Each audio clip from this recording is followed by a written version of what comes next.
আসসালামু আলাইকুম, কেমন আছেন? আশা করছি ভালো আছেন। আজকে একটা খুব সুন্দর রেসিপি দেখাচ্ছি।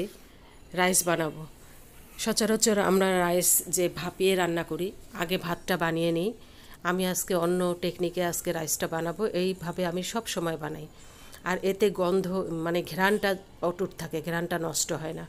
আর রাইসটা খেতে অসম্ভব মজা লাগে। সব সময় আমি এইভাবেই রাইসটা বানাই। তাতে হয় কি ঝরঝরে হবে এবং রাইসটা খেতে ভীষণ মজা লাগবে। আর ভেজিটেবলটা বেশি করে দিলে যাদের ছেলেপেলে মানে ছেলেমেয়েরা সবজি খেতে চায় না, তারা এইভাবে ভেজিটেবলটা বেশি করে দিলে এমনি সবজি খেতে চায় না, কিন্তু এভাবে দিলে সবজি খেতে চাবে। আর আমি 1 বছর আগের যে সবজি গাজর কুচি, ব্রোকলি, তারপরে অন্যান্য সবজি যেমন ফুলকপি, এইসব যে আমি বক্স ভরে রেখে দিই, সব সময় ওগুলো একটু একটু করে বের করে আমি যখন ইচ্ছা রান্না করে ফেলি। এই তো আমার আজকে শেষ লাস্ট এটা এই বছরের। তা প্রথমে আমি রসুন কুচি দিয়েছিলাম, কাঁচামরিচ কুচি আর একটু পেঁয়াজ কুচি আমি অবশ্যই দিই। তারপর ওটা নাড়াচাড়া করে ফ্রোজেন করা যে সবজিটা ওটা দেখলেন আমি দিয়ে দিয়েছি। আর তার মধ্যে কিছুটা পেঁপে ঝুরি করে দিয়েছি। এতে হবে কি শরীরের জন্য অনেক ভালো হবে। আর ওটা নাড়াচাড়া করার পর সয়া সস আর ভিনেগার একটু দিয়ে দিয়েছি। আর এই দুটো জিনিস হলো চাইনিজের মেইন। ওই দুটো না দিলে ঘ্রাণ আসবে না, রাইসের যে একটা ঘ্রাণ সেটা আসবে না। তারপরে ওগুলো নাড়াচাড়া করার পরে একটু লবণ দিয়ে দিয়েছিলাম, দিয়ে তারপরে ভালো করে একটু নাড়াচাড়া করে, এখানে তো আদা রসুন দিতে হবে না রাইস যেহেতু। আর আমি প্রায় সব সময় এভাবে রাইস রান্না করি এবং চোখ বন্ধ করে আমি অনায়াসে খুব সুন্দরভাবে রাইস রান্না করে ফেলতে পারি। সামান্য একটু লবণ দিয়ে দিলাম, তখন মনে হয় লবণ দেইনি। তো লবণটা দিয়ে ভালো করে নেড়ে চেড়ে নিচ্ছি। আর চালটা আমি 1.5 কাপ চাল নিয়েছি।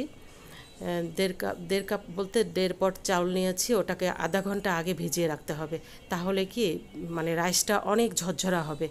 তো ভালো করে নাড়াচাড়া করে 5 মিনিটের মতো খুব ভালো করে আমি নাড়াচাড়া করে নিয়েছি। আর এটা আধা ঘন্টা আগে যেহেতু ভিজিয়েছিলাম, এতে ঝরঝরা ভাবটা খুব ভালো থাকে।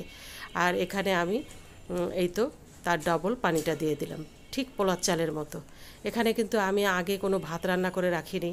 আমি ভাতটা রান্না করে রাখি না এই কারণে যে ভাতটার মধ্যে যে ঘ্রাণ, পোলাও চালের যে একটা ঘ্রাণ, সেই পানিটার মধ্যে মনে হয় চলে যায়, আমি এটা মনে করি।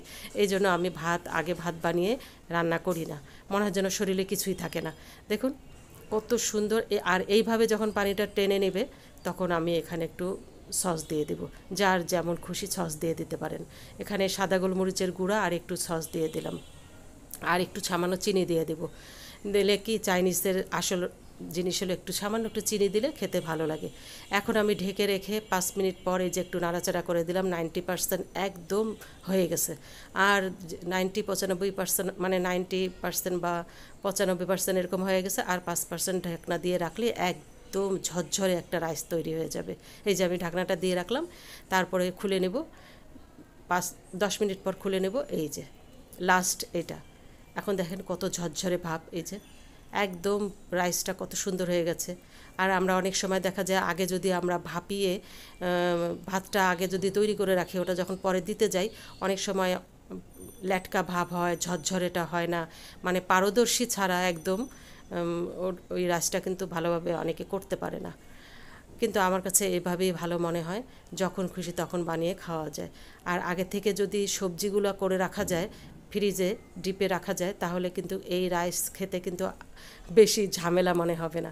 এখানে আমি ভেজিটেবল বানিয়ে নিয়েছি। ভেজিটেবলটার মধ্যে ফুলকপি, গাজর, ব্রোকলি, পেঁপে সব কিছুই আছে। অথচ দেখেন আমার আজকে কোনো ঝামেলা হয়নি, কেননা আমি ডিপে এগুলো শীতের সময় ফ্রোজেন করে রেখে দিই। শীতের সময় ফ্রোজেন করে রাখলে আমি সব সময় এগুলো বের করে রান্না করি। এইবারে এই বছরে আমার লাস্ট এই সবজি। আবার শীত এসে যাবে 1 মাস পর, আমি তখন আবার সবজি ফ্রোজেন করে রেখে দেব। এতে হবে আমি সারা বছর আমি নুডলসে হোক, রাইসে হোক, যে কোনো কিছুতে আমি বের করে রান্না করতে পারি। তাতে কালার কোনো কিছুই নষ্ট হয় না। এই যে আমার রাইসটা হয়ে গেছে। এভাবে করে আমি পরিবেশন করব। এভাবে পরিবেশন করলে দেখতেও খুব ভালো লাগে, তাই না? ভেজিটেবলটা কিন্তু খুব ভালো হয়েছে। আর এইটাই আমার এই বছরের লাস্ট ভেজিটেবল। যেহেতু শীত এসে গেছে, ভালোই হয়েছে, শেষ হয়ে গেল। আর সামনের বার আবার যখন আসবে সবজি, আবার আমি ফ্রোজেন করে রাখবো।